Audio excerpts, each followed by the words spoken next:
एक बार भगवान के सेवक ने भगवान से कहा, आप सारा दिन मूर्ति बनकर खड़े रहते हैं।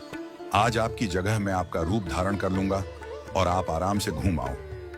भगवान ने भी सेवक की बात मान ली, लेकिन भगवान ने शर्त रखी कि जो भी प्रार्थना करने आए उन्हें केवल सुनना और कुछ नहीं कहना। सेवक ने शर्त स्वीकार कर ली और योजना के अनुसार सेवक भगवान की जगह मूर्ति बनकर खड़ा हो गया। पहला व्यक्ति जो मंदिर में आया वह एक व्यापारी था। उसने भगवान से कहा, भगवान, मैंने नया कारखाना खोला है, कृपया उसे सफल बनाइए।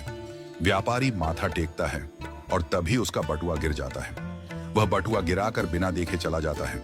सेवक बेचैन हो जाता है और सोचता है कि व्यापारी को बता दे कि उसका बटुआ गिर गया है, लेकिन भगवान की शर्तों के अनुसार वह कुछ नहीं कहता। कुछ समय बाद एक गरीब आदमी आता है और भगवान से कहता है, भगवान, घर में खाने के लिए कुछ नहीं है, कृपया हमारी मदद करें। भगवान के सामने बटुआ पड़ा होता है।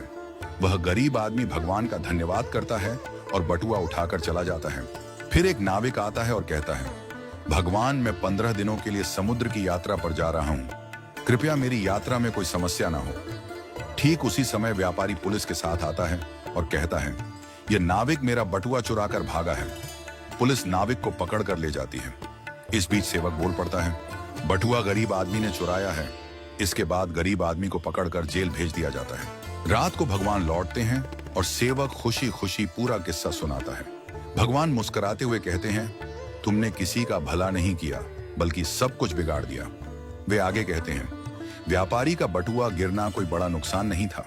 वह गलत धंधा करता है और अगर उसका बटुआ गरीब आदमी को मिल जाता तो उसके बच्चों को भोजन मिलता और उसकी परेशानियां दूर हो जाती। भगवान ने कहा, नाविक जिस यात्रा पर जा रहा था वहां एक तूफान आने वाला था। अगर वह जेल में होता तो उसकी जान बच जाती और उसकी पत्नी विधवा होने से बच जाती।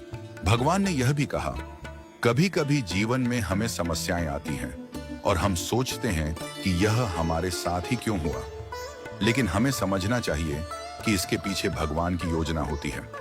भगवान ने हमें यह सिखाया कि जो भी होता है वह हमेशा अच्छे के लिए होता है, भले ही हमें वह समझ में ना आए। इस कहानी से यह शिक्षा मिलती है कि हमें भगवान पर विश्वास रखना चाहिए और जो भी घटनाएं घटित होती हैं उन्हें अच्छे के लिए मानकर स्वीकार करना चाहिए। भगवान की योजना हमेशा हमारे भले के लिए होती है और कभी कभी हमें उस योजना को समझने में वक्त लगता है।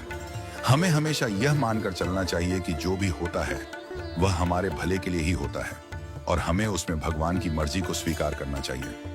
हमें कभी भी किसी स्थिति में निराश या हताश नहीं होना चाहिए, क्योंकि हर घटना के पीछे कोई ना कोई गहरी योजना होती है जो हमारे जीवन को बेहतर बनाने के लिए होती है।